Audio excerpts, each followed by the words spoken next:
بسم اللہ الرحمن الرحیم۔ ہم سے مسعد بن مسعد نے بیان کیا، کہا ہم سے معتمر بن سلیمان نے خالد کے واسطے سے بیان کیا، وہ اکرمہ سے، وہ عائشہ رضی اللہ عنہا سے کہ بعض امہات ام المومنین نے اعتکاف کیا حالانکہ وہ مستحاضہ تھی۔ اوپر والی روایت میں انہی کا ذکر ہے۔ بسم اللہ الرحمن الرحیم۔ ہم سے ابو نعیم فضل بن دکین نے بیان کیا، انہوں نے کہا ہم سے ابراہیم بن نافع نے بیان کیا، انہوں نے عبداللہ ابن ابی نجیح سے، انہوں نے مجاہد سے کہ حضرت عائشہ رضی اللہ عنہا نے فرمایا کہ ہمارے پاس صرف ایک کپڑا ہوتا تھا جسے ہم حیض کے وقت پہنتے تھے، جب اس میں خون لگ جاتا تو اس پر تھوک ڈال لیتے اور پھر اسے ناخنوں سے مسل دیتے۔ بسم اللہ الرحمن الرحیم۔ ہم سے عبداللہ بن عبد الوہاب نے بیان کیا، انہوں نے کہا ہم سے حماد بن زید نے ایوب تیانی سے، انہوں نے حفصہ سے، وہ ام عطیہ سے، آپ نے فرمایا کہ ہمیں کسی میت پر 3 دن سے زیادہ سوگ کرنے سے منع کیا جاتا تھا، لیکن شوہر کی موت پر 4 مہینے 10 دن کے سوگ کا حکم تھا۔ ان دنوں میں ہم نہ سرما لگاتی نہ خوشبو اور عصب یمن کی بنی ہوئی ایک چادر جو رنگین بھی ہوتی تھی کے علاوہ کوئی رنگین کپڑا ہم استعمال نہیں کرتی تھی، اور ہمیں عدت کے دنوں میں حیض کے غسل کے بعد قسط اظفار استعمال کرنے کی اجازت تھی، اور ہمیں جنازہ کے پیچھے چلنے سے منع کیا جاتا تھا۔ اس حدیث کو ہشام بن حسان نے حفصہ سے، انہوں نے ام عطیہ سے، انہوں نے نبی کریم صلی اللہ علیہ وسلم سے روایت کیا ہے۔ بسم اللہ الرحمن الرحیم۔ ہم سے یحییٰ بن موسیٰ نے بیان کیا، کہا ہم سے سفیان بن عینان نے منصور بن صفیہ سے، انہوں نے اپنی ماں صفیہ بنت شیبہ سے، وہ حضرت عائشہ رضی اللہ عنہا سے کہ آپ نے فرمایا کہ ایک انصاریہ عورت نے رسول اللہ صلی اللہ علیہ وسلم سے پوچھا کہ میں حیض کا غسل کیسے کروں؟ آپ صلی اللہ علیہ وسلم نے فرمایا کہ مشک میں بسا ہوا کپڑا لے کر اس سے پاکی حاصل کر۔ اس نے پوچھا اس سے کس طرح پاکی حاصل کروں؟ آپ صلی اللہ علیہ وسلم نے فرمایا اس سے پاکی حاصل کر۔ اس نے دوبارہ پوچھا کہ کس طرح؟ آپ صلی اللہ علیہ وسلم نے فرمایا سبحان اللہ، پاکی حاصل کر۔ پھر میں نے اسے اپنی طرف کھینچ لیا اور کہا کہ اسے خون لگی ہوئی جگہوں پر پھیر لیا کر۔ بسم اللہ الرحمن الرحیم۔ ہم سے مسلم بن ابراہیم نے بیان کیا، کہا ہم سے وہیب بن خالد نے، کہا ہم سے منصور بن عبد الرحمن نے اپنی والدہ صفیہ سے، وہ عائشہ سے کہ انصاریہ عورت نے رسول اللہ صلی اللہ علیہ وسلم سے پوچھا کہ میں حیض کا غسل کیسے کروں؟ آپ صلی اللہ علیہ وسلم نے فرمایا کہ ایک مشک میں بسا ہوا کپڑا لے اور پاکی حاصل کر۔ یہ آپ صلی اللہ علیہ وسلم نے 3 دفعہ فرمایا۔ پھر آن حضور صلی اللہ علیہ وسلم شرمائے اور آپ صلی اللہ علیہ وسلم نے اپنا چہرہ مبارک پھیر لیا، یہاں فرمایا کہ اس سے پاکی حاصل کر۔ پھر میں نے انہیں پکڑ کر کھینچ لیا اور نبی کریم صلی اللہ علیہ وسلم جو بات کہنی چاہتے تھے وہ میں نے اسے سمجھائی۔ بسم اللہ الرحمن الرحیم۔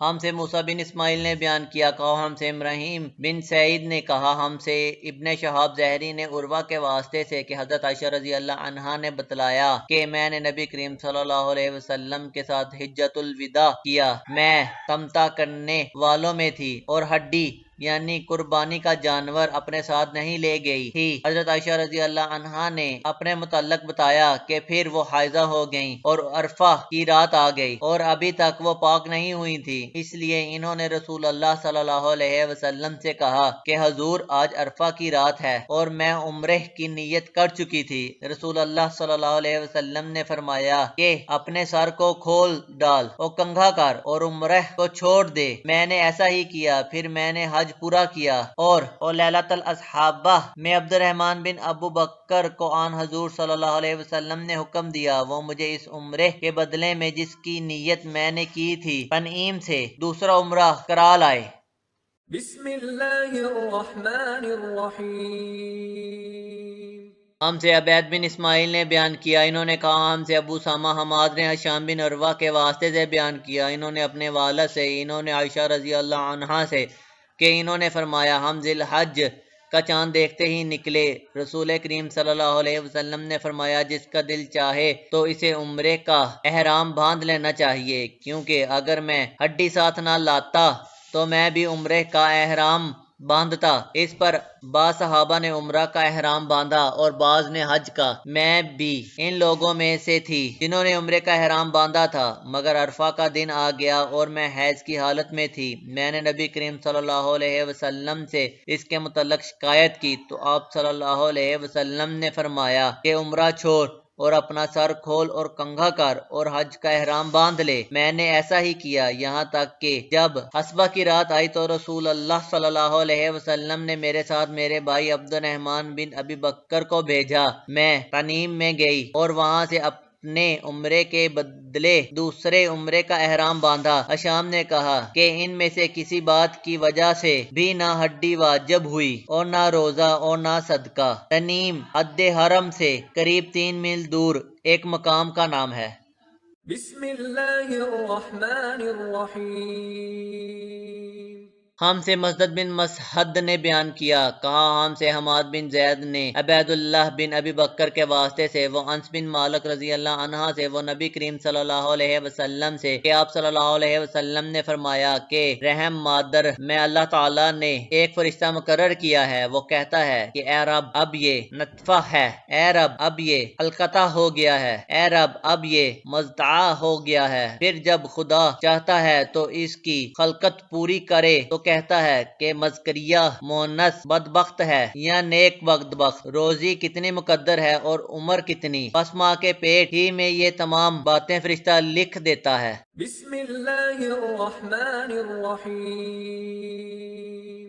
ہم سے یحییٰ بن بکیر نے بیان کیا، انہوں نے کہا ہم سے لیث بن سعید نے بیان کیا، انہوں نے عقیل بن خالد سے، انہوں نے ابن شہاب سے، انہوں نے عروہ بن زبیر سے، انہوں نے عائشہ رضی اللہ عنہا سے، انہوں نے کہا ہم نبی کریم صلی اللہ علیہ وسلم کے ساتھ حجۃ الوداع کے سفر میں نکلے، ہم میں سے بعض نے عمرے کا احرام باندھا اور بعض نے حج کا۔ پھر ہم مکہ آئے اور آن حضرت صلی اللہ علیہ وسلم نے فرمایا کہ جس نے عمرے کا احرام باندھا ہو اور ہڈی ساتھ نہ لایا ہو تو وہ حلال ہو جائے، اور جس نے عمرے کا احرام باندھا ہو اور وہ ہڈی بھی ساتھ لایا ہو تو وہ ہڈی کی قربانی سے پہلے حلال نہ ہوگا، اور جس نے حج کا احرام باندھا ہو تو اسے حج پورا کرنا چاہیے۔ عائشہ رضی اللہ عنہا نے کہا کہ میں حائضہ ہو گئی اور عرفہ کا دن آ گیا، میں نے صرف عمرے کا احرام باندھا تھا، مجھے نبی کریم صلی اللہ علیہ وسلم نے حکم دیا کہ میں اپنا سر کھولوں، کنگھا کر لوں اور حج کا احرام باندھ لوں اور عمرہ چھوڑ دوں۔ میں نے ایسا ہی کیا اور اپنا حج پورا کر لیا۔ پھر میرے ساتھ آن حضرت صلی اللہ علیہ وسلم نے عبد الرحمن بن ابی بکر کو بھیجا